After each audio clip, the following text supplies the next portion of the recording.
Ito po yung pinupunto ng aking privilege speech kahapon. Hindi ko nga po alam na kapag ako po ang magdi-deliver ng privilege speech, Mr. President, palagi po kayong nawawala. Kasi nga, nasa bandang huli na po ako hindi po ninyo alam, sasabihin ko sa inyo. I don't need to Ulitin ko. know, Mr. President. I'm not interested. Ay, Hindi po kayo interesado sa isang bagay na napaka-importante sa ating bansa? nako, ito na ho ang pinakaabangan ng ating mga kababayan. Simple lang naman kasi yan, Senator Ping Lacson. Mag-imbestiga ka. Tapos ang usapan. Ang problema kasi sa'yo, nagtatago ka eh. Diba? Dito sa video na to, nag-privilege speech din ho itong si Ping Lacson. Sinagot ho niya yung mga banat nitong si Senator Rodante Marcoleta. Simple lang ho ito mga kababayan. Si Senator Rodante Marcoleta gusto niyang magkaroon ng malalimang investigasyon dito sa mga maanomalyang flood control project. At para talagang matunton at matumbok natin yung mastermind dito sa nangyaring napakalaking nakawan sa kasaysayan ng ating bansa. Ito naman ho si Ping Lacson, pilit niya hong iliniliko ang usapan. Pilit ho niyang iniiba ang usapan. Pilit ho niyang dinidiscredit yung mga nagsasalitang meron nalalaman dito sa napakalaking issue na to. Pero bago yan, isang like at isang subscribe. Masaya na ho tayo dyan at sa mga gusto sumali sa ating community. Join button, nandyan lang ho sa baba. Mamaya na ho natin papanoorin yung privilege speech nito si Ping Lacson. Sasagutin ho natin siyang punto por punto. Ang kailangan ho, pasalansan ho muna natin siya dito kay Senator Rodante Marcoleta. Umpisa na ho natin to video game. Bakbakan ho ito. Bago natin umpisahan yung bakbakan na yan, meron ho tayong inaabangang bagong programa ngayon sa SMNI. Matindi ho ito mga kababayan. Sa totoo lang, ang host ho dito, si Cathy Binag at itong si Attorney Rowena Guanzon. At ang kanilang pinakaunang guest dito sa interview na to, walang iba kung hindi itong si Prof. Malutikia. Ang tabayanan lang ho natin mga kababayan, tayo excited na. Siyempre si Prof. Malu yan, Attorney Rowena Guanzon at itong si Cathy Binag. Kaya talagang balagbag ho yung mangyayari dyan sa programa na yan. Ramdam na ho natin, naramdam na ho natin dito sa PH Update yung unti-unti yung momentum ngayong papasok tayo sa 2028, yung mga programa kagaya ng Vox Populi, kagaya ng na ibalik ang tapang at malasakit. Ngayon naman sa totoo lang, naku, ano ho ito sa tingin natin matindi-tindi ho ang ang dating ng SMNI sa papalapit na 2027-2028. Ito, ibang klase ho yan. Diretsahan. Walang kinatatakutan. Naku po, paturo-turo pang gano'n, no? Abangan, mamayang gabi. Ay, sa ngayon na pala SMNI. to. Ang mainit na talakayan. Sa totoo lang. Alam ko, bukang bibigyan nitong si Cathy Binag. Sa totoo lang, lagi niya sinasabi yan. Baka doon kinuha ang pamagat ng kanilang programa nitong si Atty. Kakasama Rowena nila Guanzon. Attorney Rowena Guanzon at Cathy Binag, ang Wow. batikang political analyst Batikan na si eh. Professor Malu Tikia. Abangan ho natin mga kababayan. Rerekta na ho tayo. Yan, sa totoo lang, SMNI, panoorin ho natin. Malupit ho yung yung programa na yan. At suportahan ho natin lahat ng programa nila dyan sa SMNI. Vox Populi, ibalik ang tapang at malasakit. At itong sa totoo lang. Ito, panoorin na ho natin itong bakbakan. Majority Leader. Ako, ito. Yan sinasabi ko. Kitang-kita ho na namutla itong si Ping Lacson sa mga tanong nitong si Senator Rodante Marcoleta. Tingnan nyo ho yung pagmumukha niya. Talagang namutla.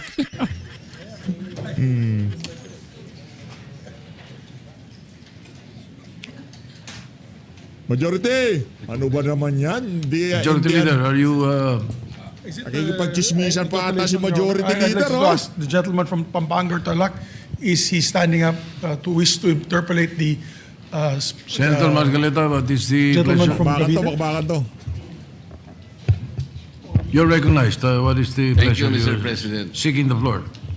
Unang-una, ako po yung nagtataka, Ginoong Pangulo, pagka po pala si Senator Ping Lacson ang magdi-deliver ng privilege speech. Oh. Wala pa po tayong nate-take up na kahit ano. Siya pala'y masyadong special dito sa Wow. chamber natin. Kasi po, Special. Oh. pagka kami, lalong-lalo na ako, minsan patatapusin na lahat muna. Yan. Aabot po ng halos alas 7 hanggang alas 8 ng gabi. Kaya kung minsan po, pag ako nagdi-deliver ng Wala ng speech, tao. wala na si Senator Lacson. Ganun po pala siya ka-importante. Yan, Senator Marcoleta, lumaban ka sa mga walang yan. Banatan mo. Majority Leader, I think you should answer that particular Yes, Mr. President, statement. yung privilege speeches, alam mo, dalawang linggo na lang po naiiwan with due respect to Senator Marcoleta. Talagang tinutulak natin yung legislation. Una, yung privilege speeches, we put always, and it's been a practice in the past, in the tail end of the discussions, because the privilege speeches can take up a lot of time. Yung nangyari po kasi kahapon, sa speech ni Senator Marcoleta, with due respect to the... Hindi lang ngayon, Senator Mig Subiri, hindi lang ngayon. Every time na magpi-privilege speech itong si Senator Rodante Marcoleta, hinihintay namin lagi, pinakahuli. Hindi lang ngayon, huwag tayong mag-alokohan dito. Linuloko nyo na naman kami. Anak ng toko, pagkatapos yung ilinis-lis yung usapan siya sa Blue Ribbon, ngayon naman sinisegway nyo na naman kami, walang hiya kayo. Two sides. Binanggit po niya yung pangalan ni Senator Lacson. So, it is obvious that Senator Lacson would like to respond. So, usually when it is personal and collective privilege, especially when they're trying to defend themselves, Nag-privilege speech si Ping Lacson. Hindi lang basta-basta pagsagot doon sa privilege speech ni Senator Rodante Marcoleta. Separadong privilege speech yung ginawa niya. Kahit paano nyo pabalubalokutin, talagang linuloko nyo ang sambayan ng Pilipino dyan sa Senado. Pagka mga nasa minority, pinakahuli, wala ng tao. Ika nga magsasara na Senado, doon pa lang sila makakapag-privilege speech. Nasaksihan ho natin yan dahil inaabangan ho natin ang bawat kaganapan dyan sa Senado. Kaya wag mo kami lukuhin na ang pangal to, Migsubire. Lang niya kami sa... themselves, kasi gusto mong i-defend sana ng sarili mo, binibigyan po natin ng pagkakataon. Ang senador na tumayo at any given point in time. Kaya kung sinabi din po sa akin ni Senator Marcoleta kahapon na ito po ay personal and collective dahil galit ako kay Senator Lacson, ginawa kong agad-agad. Pero hindi po niya kwento sa akin ano yung purpose ng kanyang speech. Kaya nung ninapitan niya po ako first speech, binabigyan po natin Senator Tulfo muna, pagkatapos si Senator Tulfo, Senator Marcoleta naman po. Pero yung laman po ng speech ni Senator Marcoleta ay binabanatan isang membro ng Senado. Obviously, that member of the Senate will stand and defend themselves. We have to give them priority. It goes for any member of the Senate, Mr. President. We will give that privilege to any member of the Senate. Thank you. All right, thank you. Sir President, ang sinasabi ko lamang po ay ngayon ko lang po na nakita ang ganitong special treatment. Special treatment. Hindi ko naman sinasabi, Mr. President, na lahat ay ganito. Kasi po Special yung treatment. kauna-una, Oo, yung una pa temporary. po bago ito, Mr. President, naalala ko, tinapos muna lahat po ng bisita, pati po yung mga galing sa Southeast Asian Games. At kahuli-hulian nga po, inabot po ako ng alas 8 ng gabi. Yun lamang po. Ngunit gusto ko pong makapagtanong sana sa ating ginagalang na Senador Ping Lacson kung siya po ay papayag. My pleasure, Mr. President. Hindi ko po alam, Sir President, Your Honor, kung paano ko... Sana ko mag-uumpisa sapagkat hindi ako ang subject matter nung aking dineliver na privilege speech kahapon. Kaya kung sagutin at iisa-isahin sa inyo, ngunit ang nangyari, parang ad hominem ang nangyari. Sa akin po, natutukoy lahat ang inyong privilege speech ngayon, samantalang ang inaasahan ko ay sasagutin nyo yung privilege speech kahapon. Yan. Kasi kung ganun pong mangyayari, Mr. President, malilihis na naman po tayo sa inaasahan ng ating mga mamamayan. Dito lilitaw ngayon ang nauna pong mga patakarang nakita ko sapagkat kailanman hindi natin makakalimutan at huwag nating kalimutan na talaga pong nilimas po ang kabangbayan. Yun na po yung gusto nating pag-usapan dito. Kung sasagutin ko po ng isa-isa ang ibinibintang po ninyo sa akin, maliliis na naman po ang pinag-uusapan na kailangan na po ng taong bayan na malaman na po ang katotohanan. Sino po ang may pakana? Sino po ang mga mastermind sa nangyaring nakawan sa ating kabangbayan? Ito po ay hindi pangkaraniwang pagnanakawan, Ginoong Pangulo. Yun po ba ang gusto niyong mangyari, Ginoong Ping Lacson? Negative po. Siguradong hindi po yon. Bakit kayo po- po naglilihis? Sino pa po nagsimula nito? Nung Bakit una pong po- privilege speech ninyo, hindi ko na sinagot kasi ayoko magkagulo. Pero enough is enough. Kahapon, nanonood ako sa aking opisina, gusto kong bumaba. Okay, Kaya lang malalim na ang gabi at ayoko maabala yung trabaho sa Senado. Yak. Kaya nagsabi ako sa ating Senate President at ito'y na-manifest niya kahapon, narinig ko, na I was told na sasagot ako ngayong araw na ito. Yak. Wala pong gustong maglihis sa usaping flood control. Ako nga Inililihis mo, Brad. Paano mo hindi linilihis?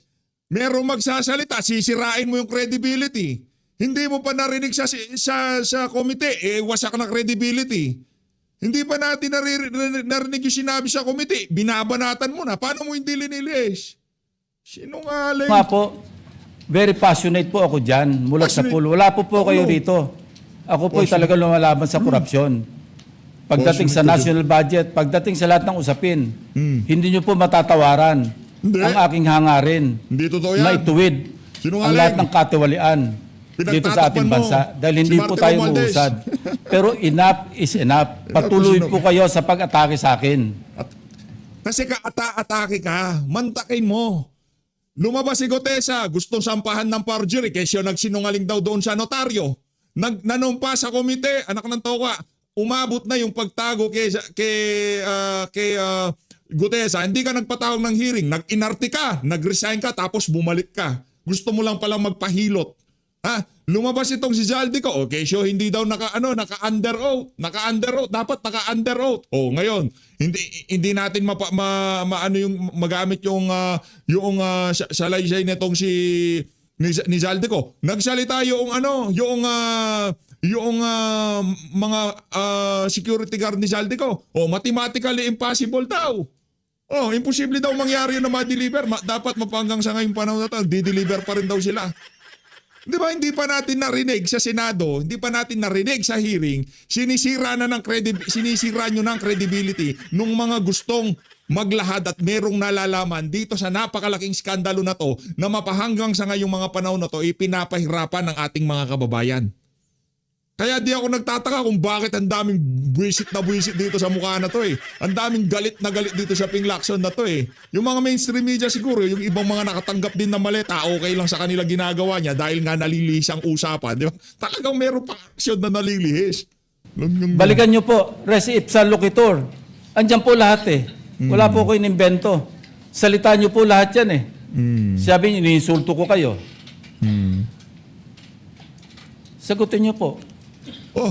Anong iniinsulto mo naman talaga? Anak na to, sasagot ka, Chinese? Hindi pa pag-iinsulto yon? Dahil yung mga sunod-sunod na mga pagpapaliwanag niya ika nga yung mga mainstream media ibinaling siya ika nga yung naratibo niya sa China sumagot ka sa kanya Chinese? Anong klase yon? Totoo po ba o hindi yung ating napanood sa mga video? Totoo po ba o hindi yung aking mga binanggit? Tapos na po kayo. Yan, sige. Yan. Kasi po ganito eh. Batukan mo, Sen! Sen, batukan mo! Hindi, joke lang. I suggest that the two gentlemen address the chair instead of addressing each other. Sorry, Mr. President. Suntukan. Pagpaumanhin po ninyo, Ginoong Pangulo, ngunit nakakalimutan po ng ating Senator Ping Lacson na siya po ang nagumpisa sa ngayon lang eh. Ako rin po ay defensor ni Diskaya. Palagi niyang ipinipilit yun. Yan, pinipilit Hindi niya makalimutan ang sinabi ko na nung ako po ay nasa Blue Ribbon Committee, tungkulin ko po kasi na ipaglaban ang sino man, witness man siya, resource person, siya po ang kauna-unahan na nag-apply ng Witness Protection Program. Yeah. Sa aking palagay po, nung panahon na yon, ay kakailanganin namin siya sapagkat mga pangalang malalaki ang dapat na makuha natin. Hindi naman siya, ang ibig ko sabihin, si Diskaya po ang mismong nagbigay po ng kanyang kagustuhan. Nung una po, Mr. President, ayaw ko nga maniwala sa kanya. Kaya sinabi ko sa kanya, gumawa ka ng sulat, kahit sulat kamay, para sa ganun, walang masabi ang iba na parang ako pang nag-initiate sa'yo dahil hindi kita kakilala.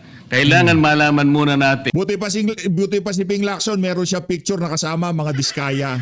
Si Senator Rodante Marcoleta, gusto niya lang sundin ang batas, pinipilit na ikinakabit ang pangalan niya doon sa mga diskaya. Etong si Ping Lacson nga, nagpa-picture nung panahon ng kampanya. Anong toka? Hindi pa ba sapat nung mga panahon na yon? Yung campaign fund ng administrasyon? kung ano ang laman ng iyong testimony. Sige. At kailangan ma-determine natin kung talagang meron kang may kukontribute ng mga pangalan. Kasi importante na lumitaw ang mga pangalan ng mga taong talagang utak ng pagnanakaw na ito. Yun po ang pinag-umpisahan nun eh. Dahil mabigat ang kanyang gagawin, Mr. President, nakita ko sa kanyang kagustuhan na siya'y sumailalim sa Witness Protection Program. Kinilala ko naman yun, Mr. President. Malalagay nga sa alanganin ng buhay niya. Yun po naman ay nakalagay sa batas eh. Bakit ngayon akusahan ako na ako pa ang nagdidepensa sa kanya? Nandun naman po sa batas eh. Kaya nga po nang ipilit po ng ating DOJ Secretary na pinipilit niya magkaroon ng restitution, sinabi ko huwag mong gagawin yan. Wala naman sa batas yan eh. Ipipilit ninyo sa pamagitan ng memorandum ninyo na kahit wala sa batas para siya maging katanggap-tanggap na witness protection program witness, gagawin yung mag-restitute siya. Wala po sa batas yun, Mr. President. Yun po yung nilalaban ko. Kung napagkamalan niya na dinidepensahan ko, hindi po pwede yung ganon, Mr. President. So ngayon, hanggang ngayon, pati ba naman ng asawa ko na independent director, kakalantariin pa rito. Saan ba natin pag-uumpisa ng pag-uusap na ito? Pagkatapos, ipipilit na naman ninyo yung Kalayaan Island Group. Ano po bang patakaran dito, Mr. President? Ginoong Lacson? Kailangan bang samot-samot ang gagawin mo para sa isang privilege speech? Kayo po'y matagal na sa Senado. Alam ko po, kabisado nyo yung patakaran dito. Ang isang privilege speech nakatutok lang sa isang subject matter. Pero ang gagawin po ninyong samot-samot ito. At pagkatapos ay mag-uumpisa kayo na para bang ang nilalaman ng privilege speech ninyo puro ad hominem. Yeah. Wala po tayong matatapos dito. Ang hangarin po natin dito ay yung subject matter na pinipilit natin sapagkat ito po ang inihintay ng taong bayan. Kung sasagutin ko po ng isa-isa at ang iba po'y sinagot ko na, ay lalayo po tayo. Ang akin pong tinatanong sa aking privilege speech kahapon, Mag-iimbestiga ka ba o hindi? Hindi ba yung tanong mo yun, Senator Dante? Yun lang naman ang gusto namin mangyari dito eh. Ang tanong dito, mag-iimbestiga ka ba o hindi? Yun lang naman. ay bakit parang hindi ninyo pinagbigyan ang ibang mga tao na napakarami nilang dapat sabihin para sa ganun malaman natin ang katotohanan. Kayo po ang nagsabi, Senator Lacson, Mr. President, napupuntahan natin lahat ng lugar na kung saan ang ebidensya. Hindi po ba kayo po'y nagpahayag noon dito sa plenaryo, Mr. President, Senator Lacson, at sinabi nyo na ang presidente ay name drop ni Yusek Bersamin. Hindi ko man lang po nakita yung kanyang katauhan na ipinatawag nyo dito. Samantalang napakalaki ng dapat niyang ipaliwanag sapagkat kayo po ang nagsabi sa pamamagitan ng pagtitiwala ninyo sa ibinigay na testimony ni Yusek Bernardo na niname drop niya ang presidente. 100 billion pesos po pinag-uusapan dito na kung saan ang porsyentong tinanggap nila sang-ayon din sa inyong pagpapahayag ay 8 billion pesos. Nagtataka po kami, ang taong bayan, hindi nyo man lang pinatawag si Yusek Bersamin. Naku. Nagtataka din po ako. Alam po ninyo ito. Nakiusap, nagpresenta si ex-Governor Chavit Singson. At iminungkahi ko po sa inyo at ang sabi nyo, sige po, sa susunod na pagdinig natin, ay iimbitahan natin siya. Sapagkat marami raw siyang gustong ibahagi sa ating pagdinig tungkol sa mga project sa Ilocos. Ngunit hindi po nyo tinawag. Yun po yung pinagtataka Ito po yung gusto ko sanang sagutin ninyo. Yan. Sa akin po, wala nang kwenta kahit na ako'y patutsadahan ninyo, Yan. na ganito ako, ganito kami, ganyan. Hindi na po mahalaga sa akin yun eh. Ang mahalaga po, Mr. President, ang taong bayan ngayon na naghihintay ng kasagutan sa maraming katanungan nila, kung magagawa pa natin na buklatin lahat ang dapat buklatin. Kilalanin kung sino ang dapat kilalanin. Ang gusto ko pa po sana, Mr. President, sana sagutin po ninyo, Senator Lacson. May I respond, Mr. President? Sagot! Sagot ka, Bing! Walang iya ka! May I respond, Mr. President? Yes, please, go ahead.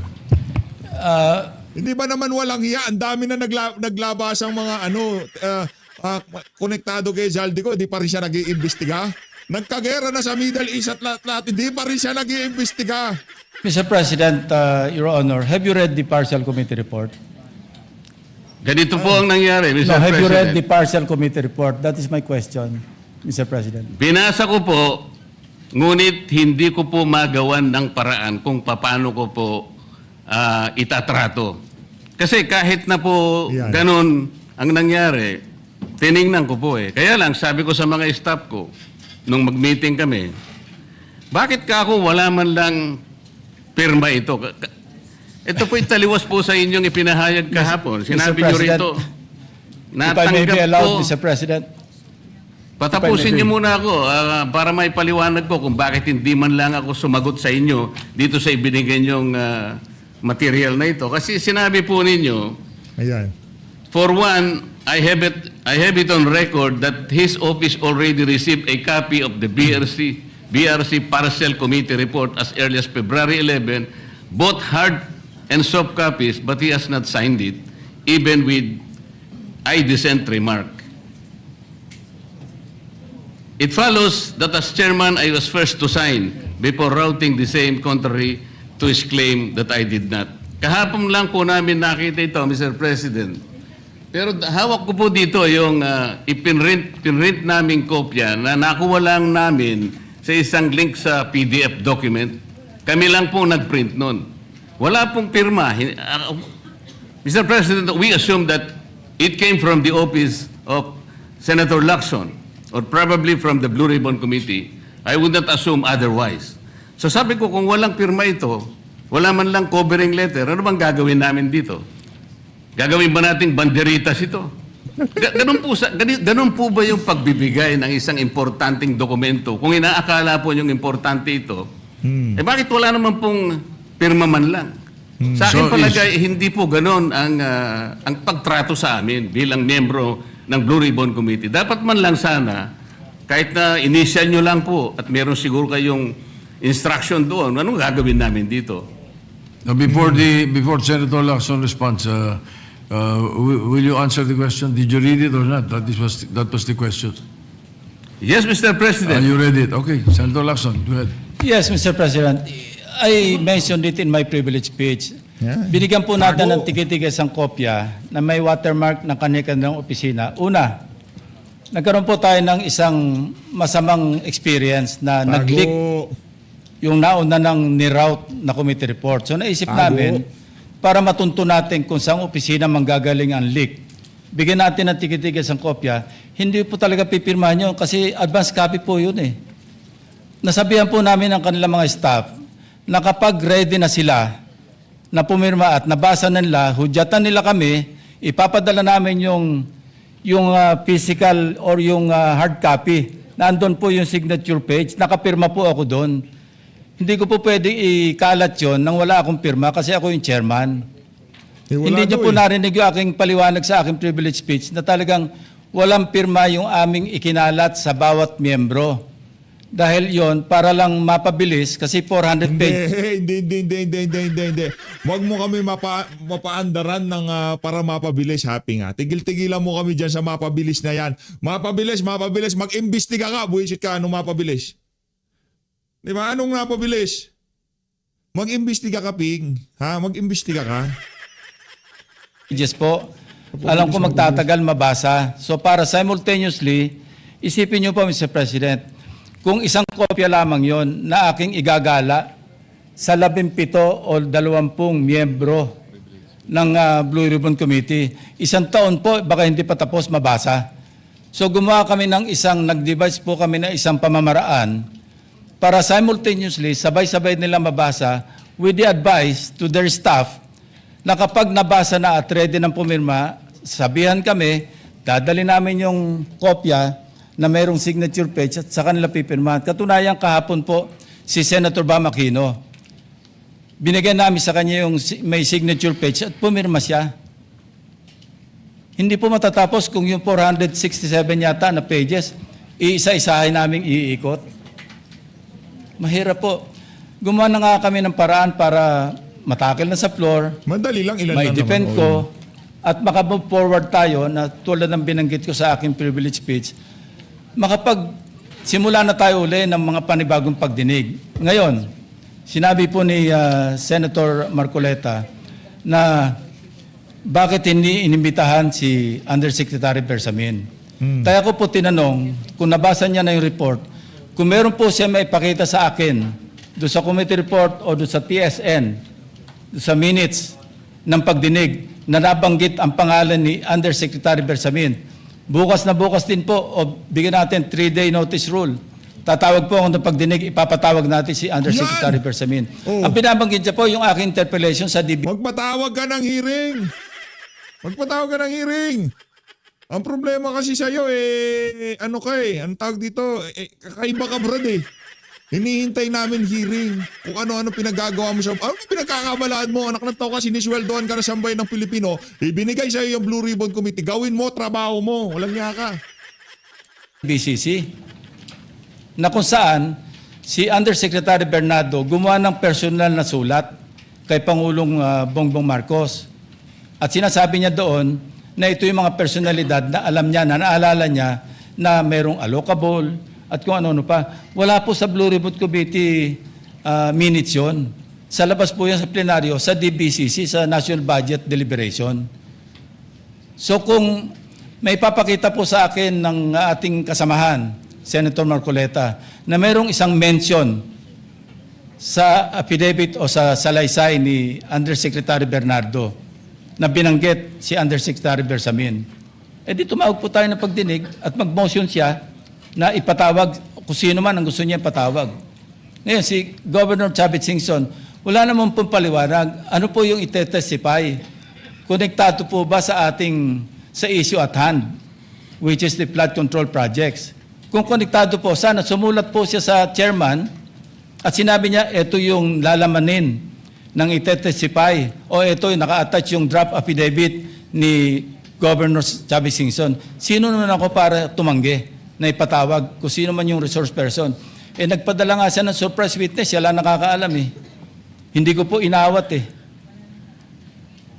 At Mr. President, Teka lang. Sandali po, hindi pa ako tapos. Hindi ako di. At nung hinanap kong Ako kaya kong patahimikin yung Pinglaksyon Boytago. Hindi niya rin alam na darating. Kaya hindi niya inabasuhan ng komite kasi baka paano pagka hindi dumating? Di ba paano pagka hindi dumating? Kaya sabi niya, dadating ka. Pero kung hindi ka dumating, hindi dumating. Ano biglaan Yun. pilit, pinagtanong ko yung mga addresses, lahat ng mga kakilala ni Gutesa.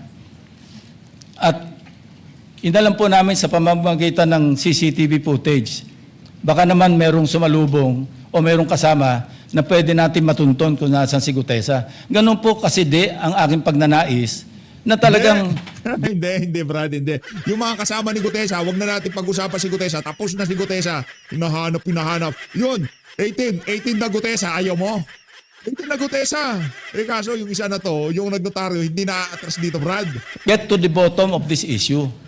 Pero bigla po nawala Ano po magagawa ko? Mr. President, wala nga pong nakasulat dun sa transcript tungkol nga po dun sa binanggit niya sa plenary na pangalang Adrian Bersamin. Paano nga pong mababanggit doon, Mr. President? Hindi nga niya pinatawag Samantalang dapat niyang ipatawag, siya mismo ang nag-highlight. Isip-isipin po ninyo, nagawa po ni Senator Lacson na isama sa plenary debates ng ating 2026 budget. Ganun ka-importante ang bahagi na yon, Mr. President. Hindi ba dapat ipinahayag mo yun eh. Malaking bagay yun. Ibinulgar mo pa nga eh. There are 2 public officials I will reveal this morning. Ganun lang. Ba't hindi mo pinatawag? Kung pinatawag mo yun, malinaw na malinaw, nalagay sana sa transcript. Ganun lang naman ang ibig sabihin eh. Sa mga tweet, iniwasan po, Mr. President, para hindi malagay sa transcript. Pagkatapos ikakatwiran po ninyo, kung nasa transcript, di sana, pinatawag ko. Baligtad po ang ginawa ninyo, Mr. President. Wala kang Katulad, lusot. Abogado yan, Ping. Hoy, Ping, harap dito, harap. Wala kang lusot, abogado din yan. po sa 30, Nara Street sa South Forbes.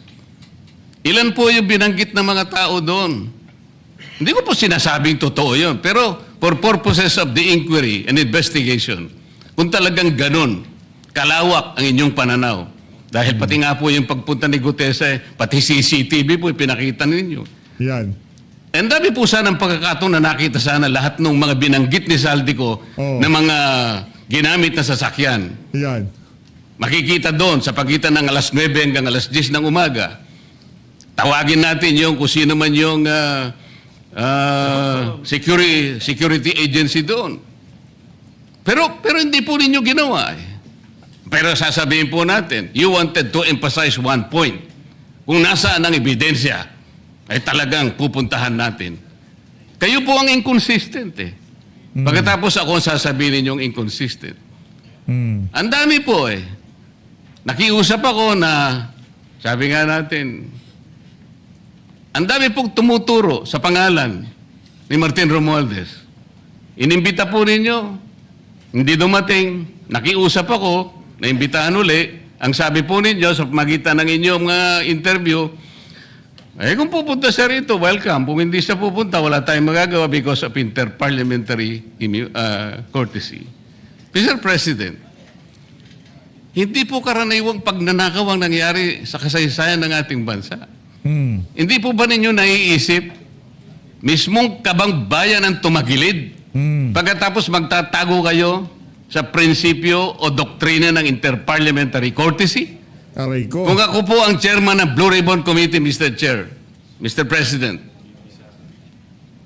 hindi ko po igagalang interparliamentary immunity sapagkat ang pinag-uusapan dito ay interes ng mamamayan. Huwag po Correct. tayong magtago kung saan-saan. Yan ang dahilan kung bakit mananalo ng pagka-senador itong si Senator Rodante. Yan ang dahilan kung bakit mananalo ng pagka-vice-presidente itong si Senator Rodante Marcoleta sa 2028 national election. At yan ang hindi mo makakamtan sa lifetime mo, Ping Lacson. Yung maging vice-presidente, hindi. Sabaw-sabaw ka eh. Sinabi po ninyo, Mr. President, Senator Lacson, yung Apostille Convention. Hindi ba pinahayag po ninyo sa isang pag-i-interview ninyo? May nasa debate ito eh. Yung privilege speech, yung staff niya nag-aral, yun magaling siya. Kaya niyang i-deliver niya. Pero yung utak sa utak, magtatanungan kayo, anak ng tokwa, pipiyok ang utak nito, hindi kaya, bibigay. Na kung si Saldico lamang ay makakuha ng isang subscribe statement, kahit sa Zoom lang, ipatatawag namin siya. Bakit hindi po ganun ang ginawa ninyo? Pwede naman siyang mag-Zoom pagkatapos na magkaroon ng apostilled sworn statement. Bakit hindi po ninyo ginawa? Takot si Boy Tago eh. Kasi yung amo niya si Martin Romualdez at itong si Marcos Jr. ang nakakaladkad eh. Di ba? Ganon ho kaduwag ang si Ping Lacson. Ano naman pong Zoom eh? Natatakot yung tao. Nanganganib ang kanyang buhay. At palagay ko naman, nanganganib nga talaga. Iintay pa bunan nyo na humarap sa inyo? Pwede naman ang Zoom eh. Kung talagang gusto nyong tuntunin Correct. ang lahat ng mga ebidensya na dapat nating puntahan. Ito po yung pinupunto ng aking privilege speech kahapon eh. Hindi ko nga po alam na kapag ako po ang magdi-deliver ng privilege speech, Mr. President, palagi po kayong nawawala. Kasi nga, nasa bandang huli na po ako eh. Pero Saan ka pa kasi nagpupunta, Ping? Ano ba kinatatako mo? Ba't naduduwag ka kay Senator Rodante Marcoleta? Ganyan ka matapang na senador. Pagka binanatan mo, kukumprontahin ka. Huwag ka kasing duwag. kung talagang gusto nyo lamang, alam nyo naman nasa agenda po natin kung sino po ang tatayo para mag-deliver ng privilege speech. Eh. Naduwag eh. Ayoko pong isipin na sinasadya ninyo. Ngunit narinig naman po ninyo eh. Mr. President, pagkatapos isasama yung Kalayaan Island Group, ano po ba talagang pinag-uusapan natin dito? Yung kapakanan ng bayan? Pinipilit po niyong pinagtatanggol ko ang China. Huwag kang umiling-iling-ping. Mag-imbestiga ka, buwisit ka. Huwag kang iiling-iling na ganyan. Trilyon ang nakawala sa kaban na sambayanan. Ngayon, kung hindi mo kayang pamunuan yung Blue Ribbon, mag-resign kang hinayupak ka. Simple lang. Huwag kang iiling-iling. Baka mabatukan ka na nasa likod mo na yan. Yung nakastripe na babae. Iiling-iling ka. Oh. Sa March 12 po, Mr. President, Senator Lacson, sana po may panahon kayo sapagkat ipinatawag ko sa magitan ng isang resolution at ito po ay alam na ni Senator Erwin. Pinatawag ko po ang NAMRIA, pinatawag ko po ang Philippine Coast Guard, Philippine Navy, ang DFA. Huwag ka pa ganyan-ganyan. Huwag ka pa ganyan-ganyan. Anak ng toka. Pinipilit mo kasing ilihis ang usapan. O ngayon, ang gawin mo, sabihan mo, nagpanik siya oh. Kausapin mo yung staff mo, sabihin mo, kausapin nila yung NAMRIA, kung sino-sino pa, para iga nga maging kung yung naratibo tumakbo base sa gusto mo mangyari. O, patawag mo na. Pinatawag ko rin po si Justice Carpio Yan. at saka yung professor sa UP. Yan. At kung sino man po ang interesado, Yan. pero once and for all, malaman po natin dito kung sino ang sinungaling, kung sino ang makatsina, kung sino ang naggagaling-galingan at nagpapanggap na expert in international law. Sana po, Senator Lacson, nandun po kayo. Mr. President, may we hear from the chairman of the Foreign Relations Committee because his name was mentioned. May I just confirm if indeed he will call for a hearing and invite those people mentioned, Mr. President? With due respect. Well, as requested, if you would like to respond, Senator Erwin Tulfo. Thank you, Mr. Chair. This morning, I have received a letter from the Department of Foreign Affairs citing that they cannot attend, including NAMRIA, Mr. Chair, and we have already written to the various chiefs of staff of the members of the Committee on Foreign Affairs. They cited, including NAMRIA, that they cannot attend because of the fact that it is a matter of national security, Mr. President. And I also have a copy that will be sent to your office, Mr. President. The reason given by NAMRIA, the Armed Forces of the Philippines, and the Department of Foreign Affairs, Mr. President. In other words, Mr. President, the gentleman from Pampanga and Tarlac is confirming something that is not confirmed. Mr. President, Yan. that is too much of a statement. Kausap ko pa lamang ang chairman at kaming dalawa po nagkakausap at niremind pa nga ako yung mga nakarang araw na March 12, okay ka na. So, ang sabi ko sa kanya, ito po ang dapat nating maimbitahan. Bakit naman po nagkaroon ng issue sa national security ang pagdinig tungkol sa usapin sa West Philippines. Ayaw nyo ba yun? Malaman na sambayan ng Pilipino kung sino nagsisinungaling at nagsasabi ng totoo? Oh. West Philippine Sea? Mr. President? Nag-uusap na pala eh. Ito na naman po ba ay patakaran para ilihis na naman? Hindi po pag-uusapan dito kung ano-ano mang klaseng teritoryo ang pag-uusapan dito. Ang pag-uusapan lang natin ay yung masigalot na pinalalaki nila at hindi nila maintindihan na walang kamatay ang West Philippine Sea. Nakalagay po kasi sa Administrative Order number 29, dated 2012, Mr. President. 14 na taon nang nakararaan, minanduhan mismo ang NAMRIA at ang DFA na mag-submit ng mapa at mga charts sa opisina ng United Nations General, as UN Secretary General, at inotify ang lahat ng international organizations katulad ng IHO. Ano po bang ibig sabihin nun, Mr. President? Alam po ba ito ni Senator Lacson, yung Administrative Order number 29? This is something between the chairman of the Foreign Relations Committee and the gentleman from Tarlac. Sabihin mo lang kung di mo alam. Huwag mo nang ipasa-pasa ang bola. Ang problema kasi alam mo lang kung paano ilisang usapan. Pag napupunta na sa amo mo na si Martin Romualdez at dito kay Marcos Jr., yun lang ang alam mo paano ilisang usapan. Pero pagdating sa mga sinasabi ni Senator Rodante Marcoleta, wala talagang alam yan. I'm Pampanga, Mr. President. Hindi po, tinatanong ko po kayo. No, kasi, I don't know Administrative Order number Oh, 220. yun. Ganon kasi. Yan ang tawag, yan ang sinasabi natin. Bida-bida, wala naman palang alam. Basa-basa din pag may time, Brad. 9. oh, hindi po ninyo alam, sasabihin ko sa inyo. Oh. I don't Ulitin need to ko. know, Mr. President. I'm not interested. Ay, Hindi po kayo. Sinto. Ikaw ka, Brad. Kalma lang. Kayo interesado sa isang bagay na napaka-importante sa ating bansa? Oh, Hanggang hindi ngayon, interesado. hindi ma-drawing ang West Philippine Sea. Hindi kayo interesado? Hindi ka interesado? Hindi po ako rin interesado sa sinasabi ninyo. Oh. Maring hindi po kayo sinasabi na interesado Kasi, sa sinasabi ko. no, Ngunit this ang sasabihin ko, interesado ang buong Pilipinas. Sapagkat Yan. ito, Interesado kami dito sa'yo. nakasalalay po kung sino nagsasabi ng totoo. Yan, banata mo, Sen. So ayaw po ninyong malaman ang totoo, Ginoong Lacson? Kasi po, Mr. President, ang ipapalabas na naman niya, yung China, may karapatan dyan sa lugar na yan. Kaya ayoko na po marinig kasi ilang beses na po natin narinig yan, medyo masakit na sa tenga eh. Alam po Kaya ninyo, sinasabi ko po, ayoko na alam po ninyo, marinig Mr. kung President, nanggagaling sa kanya, Mr. President. si Senator Lacson po Oo. ay, ang pagkakaalam ko, isang magaling na investigador. Yan.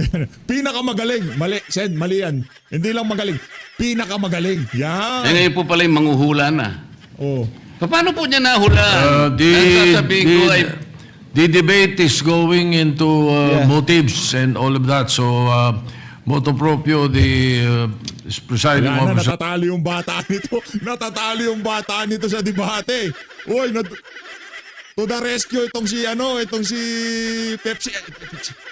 Tuta Soto, to the I declare rescue. session suspended. Ayun. Okay na nga mga kababayan.